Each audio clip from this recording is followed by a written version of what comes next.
అదరగొట్టే కారం రంగు రుచి ఆచి కారం పొడి. బంగ్లాదేశ్ రాజధాని ఢాకాలో మళ్లీ ఆందోళనలతో అట్టుడుకుతుంది. దీంతో ఉద్రిక్త పరిస్థితులు చెలరేగాయి. ఎంక్విలాబ్ మంచ్ ప్రతినిధి షరీఫ్ ఉస్మాన్ హైదీ మరణించడంతో చెలరేగిన నిరసనలు ఉద్రిక్తంగా మారాయి. ఈ పరిణామాల నేపథ్యంలో బంగ్లాదేశ్ లోని భారత హైకమిషన్ అడ్వైజరీ జారీ చేసింది. భారతీయులంతా అప్రమత్తంగా ఉండాలని హెచ్చరించింది.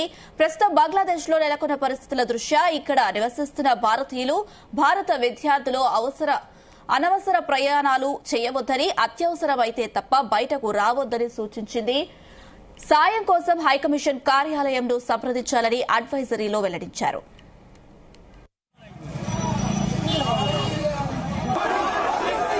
ఇదే అంశానికి సంబంధించి మరిన్ని అప్డేట్స్ మా చీఫ్ న్యూస్ కోఆర్డినేటర్ రాధాకృష్ణ అందిస్తారు.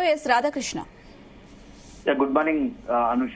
బంగ్లాదేశ్ లో మరొకసారి తీవ్ర ఉద్రిక్త పరిస్థితులు నెలకొన్నాయి. గత 2 రోజులుగా కూడా ఢాకాలో, బంగ్లాదేశ్ రాజధాని ఢాకాతో పాటు మొత్తం కూడా దేశవ్యాప్తంగా పలు చోట్ల పెద్ద ఎత్తున నిరసనలు, ఆందోళనలు వెల్లువెత్తుతున్నాయి. దీనికి ప్రధాన కారణం ఏంటంటే, ఇంకిలాబ్ మంచ్ ప్రతినిధి అయినటువంటి షరీఫ్ ఉస్మాన్ హైదీ 2 రోజుల క్రితం జరిగినటువంటి ఒక సమావేశంలో పాల్గొంటుండగా అతనికి పైన గుర్తు తెలియని వ్యక్తులు కాల్పులు జరిపారు. సో అతనికి తీవ్ర గాయాలైతే అతని వెనువెంటనే అత్యాధునిక అంటే మంచి చికిత్స అందించడానికి సింగపూర్ లో ప్రత్యేక విమానాలు సింగపూర్ తరలించారు. అయితే సింగపూర్ లో ఒక ఆసుపత్రిలో చికిత్స పొందుతూ అతను మృతి చెందాడు. సో ఎప్పుడైతే హైదీ మృతి చెందాడని వార్త తెలిసిందో అప్పటి నుంచి కూడా ఆయనకు సంబంధించిన అనుచరులు కావచ్చు, లేకపోతే ఇతర ఇంకిలాబ్ మంచి ప్రతినిధులంతా కూడా, అంటే కార్యకర్తలంతా కూడా పెద్ద ఎత్తున ఢాకాతో పాటు ఇతరత్ర మొత్తం దేశవ్యాప్తంగా పలు చోట్ల రోడ్లపైకి వచ్చి నిరసనలు తెలిపి ప్రభుత్వ కార్యాలయం దగ్గర విధ్వంసం సృష్టించడం, అదే విధంగా ఆ షాపులను ధ్వంసం చేయడం, పెద్ద ఎత్తున నిరసన కార్యక్రమాలు కొనసాగిస్తున్నారు. సో మొత్తంగా కూడా 2 రోజుల నుంచి కూడా బంగ్లాదేశ్ లో తీవ్ర ఉద్రిక్త పరిస్థితులు నెలకొన్నాయి. ముఖ్యంగా భారతీయుల టార్గెట్ గానే కొంత అక్కడ ఉన్నటువంటి నిరసనకారులు భారతీయ ఏదైతే హైకమిషన్ ఉందో భారత అసిస్టెంట్ హైకమిషన్ కార్యాలయం వద్ద కూడా ఆందోళన జరుగుతున్నాయి. ఆ కమిషనరేట్ కార్యాలయం సంబంధించి మొత్తంగా ఏదైతే ఉందో దాన్ని టార్గెట్ చేసుకునే నిరసనకారులు ఆందోళన చేస్తున్నట్టుగా తెలుస్తోంది. సో మొత్తంగా కూడా 2 రోజులు జరుగుతున్న పరిణామాలతో మొత్తం అతలాకుతలం అట్టుడికిపోతుందని చెప్పవచ్చు. సో ఒకవైపు హైదీ హత్యను ఖండిస్తూ అవామీ లీగ్ కు వ్యతిరేకంగా నినాదాలు చేస్తా ఉన్నారు. నిరసన సమాచారం అందింది. అక్కడ ఉన్నటువంటి ఎక్కడైతే భారత హైకమిషన్ వద్ద నిరసనకారులు ఆందోళన చేస్తున్నాగా పెద్ద ఎత్తున పోలీసు బలగాలు చేరుకొని వారి అంతా కూడా చెదరగొట్టే ప్రయత్నం చేసినప్పటికీ అడపాదడపా అక్కడికి వస్తూ కూడా నిరసనలు కొనసాగిస్తా ఉన్నారు. సో మరోవైపు హైదీ మరణ వార్తతో మొత్తంగా కూడా ఇది ఇప్పట్లో మొత్తంగా కూడా ఈ యొక్క నిరసనలు ఆగే పరిస్థితి లేదు. జూలైలో కూడా మనం చూసాం. మొత్తంగా కూడా గతంలో షేక్ హసీనా, బంగ్లాదేశ్ ప్రధానిగా ఉన్నటువంటి షేక్ హసీనాను జూలైలో ఒక దేశ ప్రధానిగా ఉన్నటువంటి పదవిని దింపడానికి ప్రధానమైన కారకుల్లో ఈ యొక్క ఇంకిలాబ్ మంచ్ ఉన్నటువంటి ఎవరైతే ఉన్నారో షరీఫ్ ఉస్మాన్ హైదీ చాలా కీలక పాత్ర పోషించారు. అంటే ఒక యంగ్ యువ వయసులోనే మొత్తం బంగ్లాదేశ్ మొత్తంగా కూడా ఒక పెద్ద ఎత్తున రెవల్యూషన్ తీసుకొచ్చి పెద్ద ఆందోళన కొనసాగిస్తూ ఆ షేక్ హసీనాను పదవీచ్యుతుని చేయడానికి ఆమెను మొత్తం కూడా బంగ్లాదేశ్ కి సంబంధించి ప్రధాని పదవికి రాజీనామా చేసేట్టుగా తీసుకొచ్చిన పరిస్థితిలో కీలక పాత్రధారుడు ఈ యొక్క హైదీ. సో హైదీ అట్లా తర్వాతనే మొత్తంగా కూడా బంగ్లాదేశ్ లో పరిస్థితులు మారాయి. అయితే హైదీ వెనుక కొంత విదేశీ పాకిస్తాన్ తో పాటు ఇతరత్ర భారత వ్యతిరేక శక్తులు ఉన్నాయని చెప్పేసి ప్రచారం జరుగుతూ వచ్చింది. సో గతంలో అతను భారత్ సంబంధించి కూడా భారత్ లో కొంత ప్రాంతాన్ని కలుపుకొని గ్రేటర్ బంగ్లాదేశ్ గా ఏర్పాటు చేయాలని చెప్పేసి డిమాండ్ చేసిన పరిస్థితి ఉంది. సో భారత్ పైన కాలు దూవుతూ భారత్ కు సంబంధించి భారత్ విద్వేష ప్రసంగాలు చేస్తూ భారత్ రెచ్చగొట్టే విధంగా అక్కడ ఉన్నటువంటి బంగ్లాదేశ్ కు సంబంధించి కొంతమంది యువతను రెచ్చగొట్టేలా అనేకమైన ప్రసంగాలు చేశారు. సో నెక్స్ట్ భవిష్యత్తులో జరగబోయే ఎన్నికల్లో అతను నిలబడాలని అనుకున్నాడు. సో ఈ క్రమంలో ఎన్నికల ప్రచారంలో ఉంటుండగానే ఈ యొక్క కాల్పులు జరగడం, ఆ కాల్పుల్లో హైదీ మరణించడంతో మొత్తంగా కూడా ఉద్రిక్త పరిస్థితులు నెలకొన్నాయి. సో మొత్తంగా ఇప్పుడున్న పరిస్థితుల్లో హైదీ మరణం వెనుక ఎవరున్నారు, హైదీ మరణానికి సంబంధించి కాల్పులు చంపడానికి కారణం ఎవరనే దానిపైన అక్కడ ఉన్నటువంటి ప్రస్తుతం ఉన్నటువంటి తాత్కాలికంగా ప్రధాని ఉన్నటువంటి ఉస్మాన్ కొంత దీనికి సంబంధించి ఇప్పుడే ఇంతకుముందు కూడా ప్రకటన చేస్తున్నాడు. సో మొత్తంగా మహమ్మద్ యూనిస్ కు ప్రధానిగా ఉన్నటువంటి తాత్కాలికంగా ఉన్నటువంటి ప్రధానమంత్రి అయినటువంటి మహమ్మద్ యూనిస్ కు మొత్తం దేశవ్యాప్తంగా శాంతిని పాటించాలి, అనేక అనవసరంగా ఉద్రిక్త పరిస్థితి తలెత్తేలా, శాంతి భద్రతలకు విఘాతం కలిగించేలా ఎవరు కూడా ఆందోళన నిరసనలు చేపట్టవద్దు. సో హైదీ మరణానికి హైదీ హత్య చేయడానికి కారకులు ఎవరు వారిని ఖచ్చితంగా గుర్తిస్తాము, వెంటనే శిక్షిస్తామని చెప్పేసి కూడా చెప్తున్నప్పటికీ ఈ అల్లర్లు మాత్రం ఆవడం లేదు.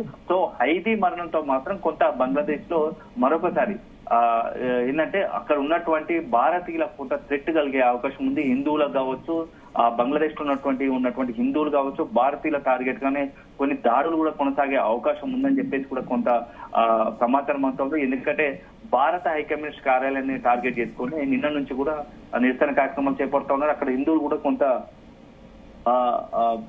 భయాందోళనతో కూడా బతుకున్నట్టుగా తెలుస్తోంది. సో ఎప్పుడైతే షేక్ హసీనా ఉన్నప్పుడు భారత్ తో మంచి సత్సంబంధాలు కలిగి ఉండేది. సో భారత్ మధ్య రెండు దేశాల మధ్య ఒక ఐక్యత ఉండేది. కానీ ఎప్పుడైతే ఈ యొక్క హైదీ యొక్క ఆందోళనతో షేక్ హసీనా మొత్తం ప్రధాని పదవి నుంచి తప్పుకుందో అప్పుడు ఎవరైతే యూనుస్ వచ్చారో మహమ్మద్ యూనుస్ వచ్చినప్పటి నుంచి కూడా కొంత భారత్ కు సంబంధించి భారత్ వ్యతిరేక కార్యకలాపాలకు, భారత్ వ్యతిరేక వైఖరితో ఈ యొక్క యూనుస్ ప్రభుత్వం కొనసాగుతూ వస్తుంది. సో మొత్తంగా కూడా హిందువులు ముఖ్యంగా ఈ యొక్క యూనుస్ వచ్చినప్పటి నుంచి బంగ్లాదేశ్ లో కూడా హిందువులపై దాడి ఎక్కువగా జరుగుతూ వచ్చాయి. సో ఈ నేపథ్యంలో ఇప్పుడు హైదీ యూనుస్ ఇద్దరు కలిసి అక్కడ ఉన్నటువంటి భారత్ అదేవిధంగా హిందువులు టార్గెట్ గానే భవిష్యత్తులో కొన్ని కార్యక్రమాలను రూపొందించడానికి ప్రయత్నిస్తారని చెప్పేసి కూడా కొంత పెద్ద ఎత్తున ప్రచారం జరిగింది. ఈ నేపథ్యంలో ఇప్పుడున్న పరిస్థితుల్లో ఒక్కసారిగా ఆ హైదీ శత్రువులెవరో అతను ఎన్నికల్లో ప్రచారంలో పాల్గొంటున్నా ఒక్కసారిగా కాల్పులు జరపడం, కాల్పులో తీవ్ర గాయాలైనటువంటి హైదీని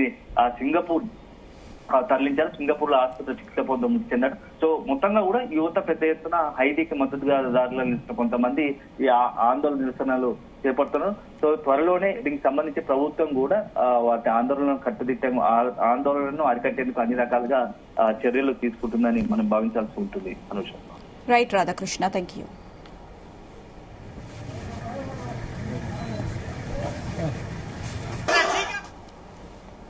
చట్టోగ్రామ్ పోర్ట్ నగరంలోని కొల్చి ప్రాంతంలో ఉన్న భారత హైకమిషన్ కార్యాలయం ఎదుట నిరసనకారులు గుమిగూడారు. ఇక హైదీ హత్యను ఖండిస్తూ అవామీ లీగ్ కు వ్యతిరేకంగా నినాదాలు చేశారు. నిరసన సమాచారం అందిన వెంటనే పోలీసులు అక్కడికి చేరుకున్నారు. నిరసనకారులను కార్యాలయం ప్రాంగణం నుంచి చెదరగొట్టారు. అక్కడే భారీగా మోహరించారు పోలీసులు.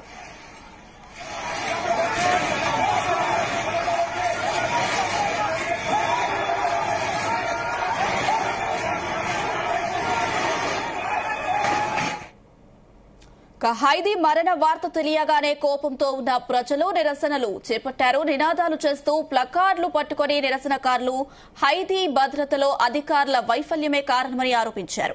ఆగ్రహంతో ఉన్న కొంతమంది నిరసనకారులు డైలీ ప్రథమ్ ఆలో కార్యాలయంపై దాడి చేశారు. ఆ తర్వాత ది డైలీ స్టార్ పై దాడి చేసి నిప్పు పెట్టారు.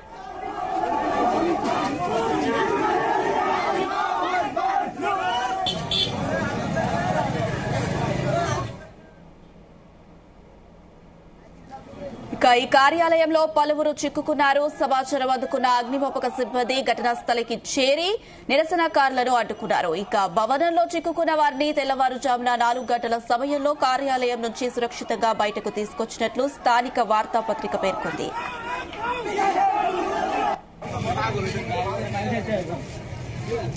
ఎంక్విలాబ్ మంచ్ ప్రతినిధి షరీఫ్ ఒస్మాన్ హైదీ సింగపూర్లోని ఆసుపత్రిలో చికిత్స పొందుతూ గురువారం అర్ధరాత్రి మృతి చెందారు.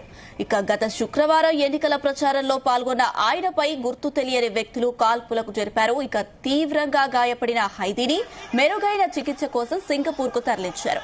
అక్కడ చికిత్స పొందుతూ ప్రాణాలు కోల్పోయారు. চেষ্টা করছিলাম তারা কিন্তু ভারতীয় যে হাইকমিশন নিয়ে যাচ্ছেন ভাই কি কি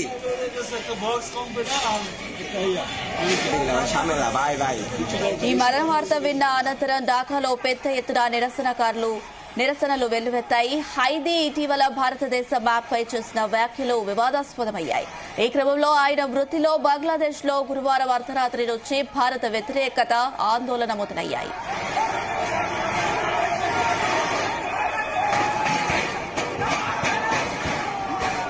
మరోవైపు ఈ ఉద్రిక్త పరిస్థితుల మధ్య బంగ్లాదేశ్ తాత్కాలిక ప్రధానమంత్రి మహ్మద్ యూనస్ శాంతిని పాటించాలని విజ్ఞప్తి చేశారు.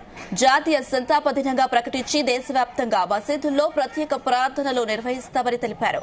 హైదీ మరణానికి కారణమైన వారికి వదిలిపెట్టబోమని హెచ్చరించారు.